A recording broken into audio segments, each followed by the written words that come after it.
बिस्मिल्लाहिर्रहमानिर्रहीम। अस्सलाम वालेकुम डियर ऑडियंस और मेरे मुअज़्ज़ज़ अस्हातिज़ा कराम। एनएसबी के और एफटीएफ फंड का इस्तेमाल किस तरह किया जाए। इससे पहले मैंने एनएसबी के इस्तेमाल के बारे में वीडियो शेयर की थी। अब इसकी दूसरी वीडियो है कि एनएसबी और एफटीएफ फंड का जो इस्तेमाल है, परचेज कमेटी के फराइज और जिम्मेदारियां क्या हैं। इसकी पूरी तफसील आगे वीडियो में बताऊंगा। वीडियो को आखिर तक देखना, स्किप नहीं करना। अगर आप हमारे चैनल पर नए हैं तो सब्सक्राइब करें और बेल आइकन के बटन को लाजमी प्रेस किया करें। बिला ताखीर वीडियो की तफसील की तरफ चलते हैं।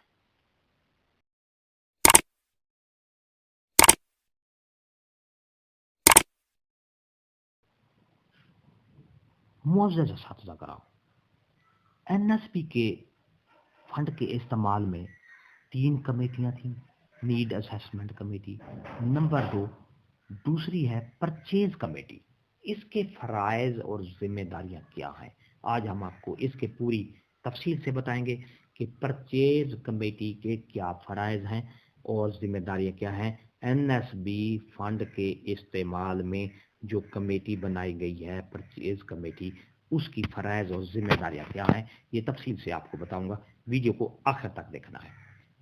परचेज कमेटी तमाम तर कवायद ज़वाबित आज के पेपरा रूल्स, तरमीम शुदा वक्तन फवक्तन purchase manual, finance rules, delegation of power को मद्देनजर रखते हुए परचेज करना। ये नंबर 1 है कि परचेज कमेटी जो है तमाम तर पेपरा रूल्स को मद्देनजर रखते हुए, डेलीगेशन ऑफ पावर्स को मद्देनजर रखते हुए चीज़ों की परचेज करनी है।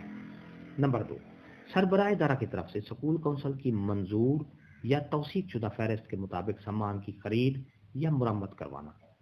दूसरा उनका फर्ज या जिम्मेदारी है कि सरबराह इदारा की तरफ से जो स्कूल काउंसिल की मंजूर शुदा या फहरिस्त उनको दी गई है, वो सामान की खरीद या मुरम्मत करवाना है। मतलूबा सामान की खरीद या मुरम्मत बाबत मार्जिब से अमूमी सर्वे बराए तायुन निर्खाय करना।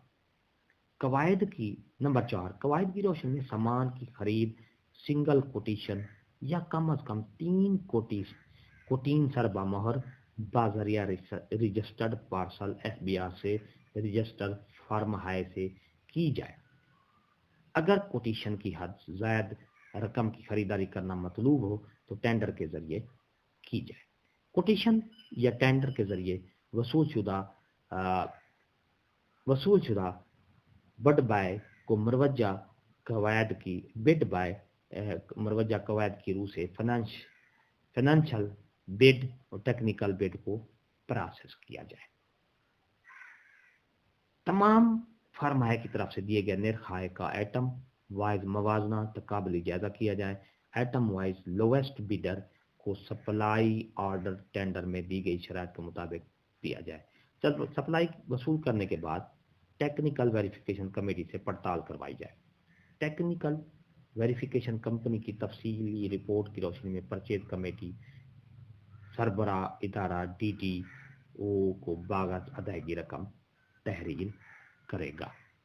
मेरे मुअज़्ज़ज़ अस्हातिज़ा कराम, ये थी परचेज कमेटी के फराइज और जिम्मेदारियां जो कि एनएसबी फंड के इस्तेमाल में इनका खातिर खा किरदार है। वीडियो अच्छी लगी हो तो लाइक करें, सब्सक्राइब का रेड बटन आपके बिल्कुल सामने है, उसको प्रेस करें। उसके साथ बेल आइकन का घंटी के बटन को लाजमी प्रेस किया करें ताकि हमारी वीडियो का नोटिफिकेशन जल्दी और आसानी से मिल सके। एक नई वीडियो के साथ फिर आपसे मुलाकात होगी। हंसते रहें, मुस्कुराते रहें, शाद रहें, आबाद रहें, दुआ में याद रखिएगा। शुक्रिया।